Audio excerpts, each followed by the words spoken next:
ಗದ್ದಿ ಯೋಧ ನಿಂತ 7 ಸುತ್ತು ಕೋಟೆ ಮೇಲೆ ಸಿಂಹದಂತೆ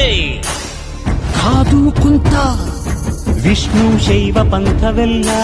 ಒಂದೇ ಎಂದ ದಾನ ಧರ್ಮ ಒಂದೇ ನನ್ನ ಜೀವವೆಂದ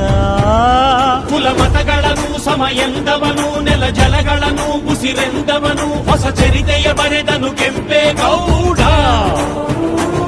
ರಣ ಕಲಿಯುವನು ರಣ ಹುಲಿಯುವನು ರಣ ಪಡೆಗಳಿಗೆ ಅಧಿಪತಿಯವನು ಯುಗ ಧರ್ಮೋದ್ಧಾರಕ ಕೆಂಪೇಗೌಡ